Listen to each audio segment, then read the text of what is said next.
आप सभी का एग्जाम नगरी की यूनिवर्सिटी प्लेटफॉर्म पे स्वागत है। जैसा कि हम आपको UP triple S C, UP P S C, TGT, PGT, UP TET, C TET, शिक्षक भर्ती या आज के समाचार पत्रों पर छपी विभिन्न सूचनाएं या विभिन्न पत्रों पर छपी हुई विभिन्न सूचनाएं वो की महत्वपूर्ण, वो भी शिक्षा जगत से रिलेटेड, चाहे चाहे यूनिवर्सिटी न्यूज़ हो या फिर एसएससी या भर्ती संबंधी, रिजल्ट संबंधी, आंसर की कोई भी ऐसी न्यूज हो जो विद्यार्थी से हितकर है, सभी न्यूज़ शिक्षा जगत से आपको विभिन्न समाचार जो पत्रों पर छपी होती है वो एग्जाम लगी आपको एक ही प्लेटफॉर्म पर प्रोवाइड करने की कोशिश कर रहा है और करता भी है। तो आप देख सकते हैं कि 15/6/2023 से 23 की सभी महत्वपूर्ण सूचनाएं आपको इस वीडियो पर मिल जाएंगी और एग्ज़ाम नगरी डे बाय डे हर डेट की, हर दिनांक की सूचनाएं आपको प्रोवाइड कराता है।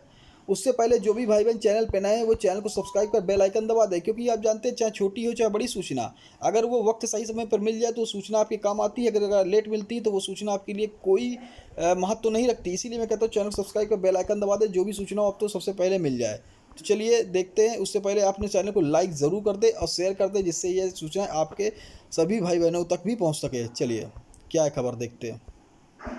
राज्यों में नई शिक्षा नीति की अमल की होगी समीक्षा, केंद्रों ने बुलाई बैठक। बढ़ते कदम, अगले सत्र से पहले नए पाठ्यक्रम के तहत किताबों को तैयार करने का है लक्ष्य। 105 विश्वविद्यालय नए सत्र से 4 वर्षीय स्नातक कोर्स, 4 वर्षीय स्नातक पाठ्यक्रम में छात्रों के पास होगा मल्टीपल एंट्री एग्जिट विकल्प। तो नई राष्ट्रीय शिक्षा नीति की मंजूरी 3 साल पूरी होने पर ऐसे शिक्षा मंत्रालय ने नीति की सिफारिश को अमल करने की समीक्षा शुरू कर दी है। इन राज्यों को इस पर कितना अमल हो सका है, इसकी जानकारी जुटाई जा रही है। इसको लेकर मंत्रालय ने राज्यों केंद्र शासित प्रदेशों पुणे में एक अहम बैठक बुलाई, जो कि 17-18 जून को होगी। इनमें सभी राज्यों के शिक्षा सचिव को नीति अमल रिपोर्ट के साथ ही शिक्षा सुधार से जुड़ी अपनी बेहतर पहल के साथ आने को कहा है। राज्यों के साथ ही केंद्र शिक्षा मंत्रालय की ओर से यह अमल बैठक व कौशल विकास से जुड़ी G20 को 19-22 जून के बीच प्रस्तावित बैठक से पहले आयोजन की गई। ये माना जा रहा है कि इनमें से राज्यों की शिक्षा जुड़े बेहतर पहलुओं को दुनिया के सामने रखा जा सकता है। मंत्रालय के मुताबिक इस बैठक में राज्यों की नीति के अमल अब तक उठाए गए कदमों को जानकारी ली जाएगी। NEP के तहत स्कूली शिक्षा में तैयार होने वाले नए पाठ्यक्रमों की प्रगति की भी जांची जाएगी। बीएड प्रवेश परीक्षा आज चार केंद्रों पर होगी। 8 बजे से केंद्रों पर शुरू होगा प्रवेश। जिले में बीएड प्रवेश परीक्षा को लेकर 4 केंद्र बनाए गए। हर केंद्र CC कैमरों पर निगरानी होगी। परीक्षा कराई जा रही केंद्रों से परीक्षा जुड़ी तैयारी अंतिम रूप दे दिया गया है। 9 बजे से पहली पाली की परीक्षा शुरू होगी। सघन तलाशी के बाद ही परीक्षार्थियों को केंद्र में प्रवेश दिया जाएगा। 8 बजे तक परीक्षार्थी को हर हाल में अपने केंद्र पर पहुंच जाना है। 8 बजे से प्रवेश प्रक्रिया शुरू हो जाएगी ताकि अंदर पहुंचने पर भी तलाशी ली जा सके।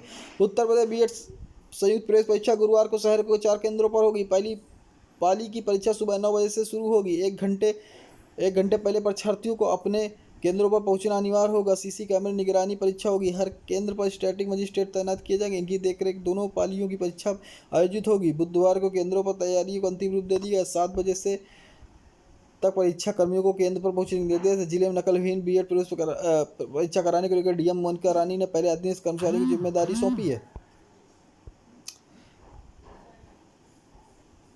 शहर के 4 केंद्र बनाए गए। इनमें से 2159 परीक्षार्थी परीक्षा दें। इसमें राजकीय इंटर कॉलेज, किसान स्नातक कॉलेज महाविद्यालय 500, महाराज सिंह इंटर कॉलेज व स्नातक महाविद्यालय ब्लॉक में 400, महिला स्नातक विद्यालय में 359 परीक्षार्थी शामिल होंगे। पहली 2 पालियों में आयोजित होगी परीक्षा। 2 पालियों में पहली पाली सुबह 9 से 12, दूसरी पाली दोपहर 2 से 5 बजे तक संचालित होगी। शिक्षकों के तबादला आवेदन अब 17 जून तक हैं। आवेदन के सत्यापन के लिए कमेटी गठित है।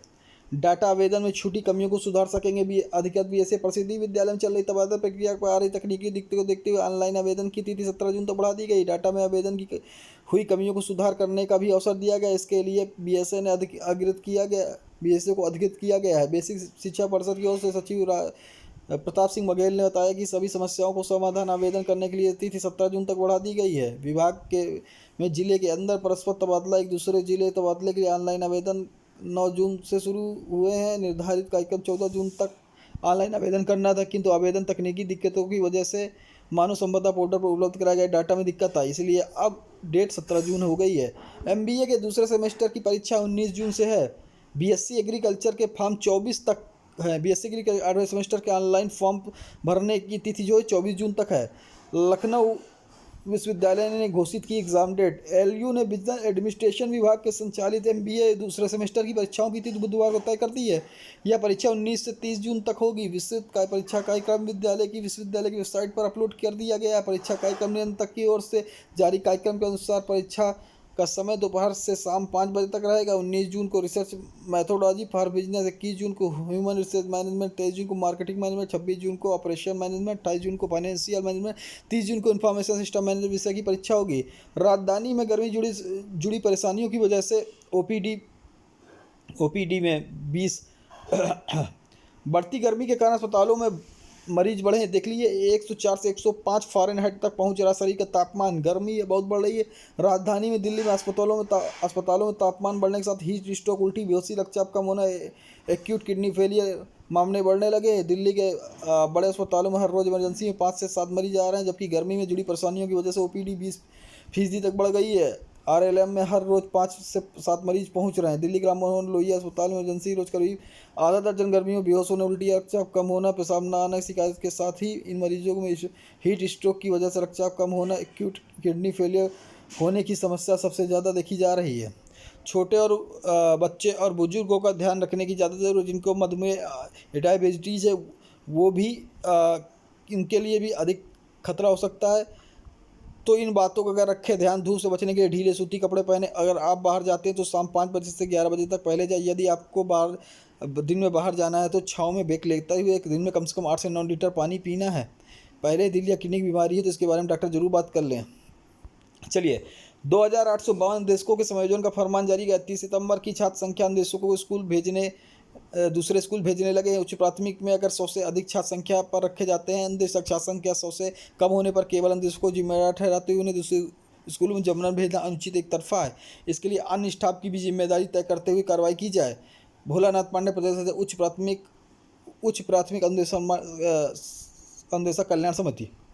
शैक्षणिक सत्र 23-24 की प्रवेश प्रक्रिया पूरी नहीं हुई और प्रदेश उच्च प्राथमिक विद्यालय में कार्यरत 2852 अंशकालिक अन्वेषकों को समायोजन का फरमान आ गया। महानिदेशक स्कूल शिक्षा विजय किनार ने 2022 की छात्र संख्या के आधार पर चिन्हित कलाकार शारीरिक शिक्षा सरप्लस अन्वेषकों को समायोजन दूसरे स्कूल में करने के लिए आदेश दिए हैं। इन दो बिंदुओं पर विवाद की स्थिति हो गई। एक तो पुरानी छात्र संख्या के आधार पर वर्तमान में समायोजन के औचित्य क्या है, या तो नया सत्र शुरू होने से पहले समायोजन कर देना चाहिए था, या फिर वर्तमान में प्रवेश प्रक्रिया पूरी होने के बाद 30 सितंबर की छात्र संख्या के आधार पर समायोजन की कार्रवाई की जाती है। दूसरी बात है कि शासन में साफ नहीं है कि दूसरे स्कूल में वांछित अन्वेषकों से अधिक संख्या सरप्लस होती है तो अतिरिक्त अन्वेषक कहा जाएंगे। उदाहरण के तौर पर किसी जिले में सड़क शिक्षा के सरप्लस अन्वेषक 10 हैं और 6 स्कूलों में अन्वेषकों की आवश्यकता है तो बच्चे 4 अन्वेषक क्या होगा? क्या उनके अनुबंध नवीनीकरण होगा या नहीं? चिन्हित सूची के अनुसार एक वर्तमान में 647 कार शिक्षा, 1000 कला और 1205 अन्वेषक सरप्लस अंतर्राष्ट्रीय योग दिवस पर प्रसिद्धि स्कूल के छात्र करेंगे योग। महानिदेशक स्कूल शिक्षा ने 21 जून को सभी प्राथमिक उच्च प्राथमिक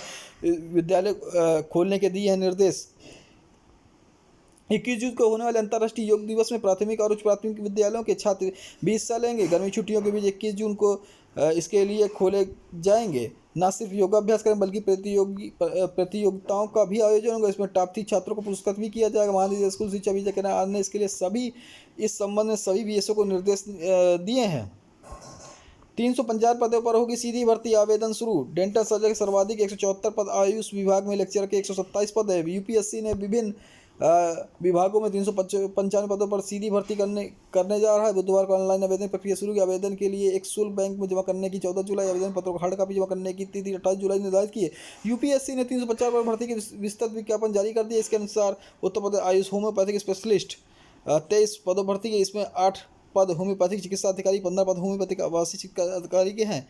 उत्तर प्रदेश यूनानी विभाग चिकित्सा अधिकारी 26 पद, रीडर कुलियात 1 पद, रीडर आरामजे जिल्द व तजनीयत के 1 पद, प्रवक्ता अरबी के 1 पद भर्ती होनी है।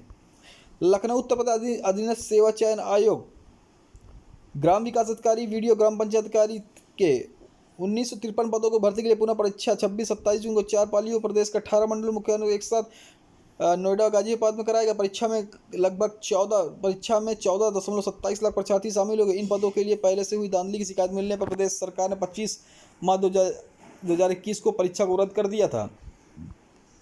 यात्री कृपया ध्यान दें, व्हाट्सएप पर अगर टिकट रेलवे यात्रा के लिए अब मान्य नहीं है, हो सकता है आप पर जुर्माना। देखिए क्या है, इस कंडीशन पर यात्रा संभव है अगर आप ऑनलाइन टिकट IRCTC की ओर से भेजे गए SMS से काउंटर टिकट लेने ओरिजिनल टिकट के साथ ही की जानी परमिशन से काउंटर टिकट फोटो या कॉपी व्हाट्सएप मैसेज मान्य नहीं होंगे। भले आपके नाम बुक की गई हो, आपके पास ID भी हो, TT आपको बिना टिकट मानकर नियमानुसार फाइन कर सकता है। मुंबई के आसपास स्टेशनों में तत्काल बुक टिकट कर व्हाट्सएप से भेजी जा रही हैं। तो देखिए, अब व्हाट्सएप टिकट पान नहीं है। ऐसी सूचनाओं के लिए आप सभी भाई बहन चैनल को सब्सक्राइब कर लें कि ये सूचनाओं आपके लिए बहुत ही महत्वपूर्ण या जानकारी देने के लिए रहती हैं। जो भी सूचना आपको तय समय पर सही समय पर मिल जाए, वो सूचना आपके लिए अच्छी रहती है। बस आप सभी भाइयों को चैनल सब्सक्राइब, बेल आइकन दबा देना, जिससे ऐसी सूचनाएं आपको मिलती रहे। जय हिंद, जय भारत, धन्यवाद।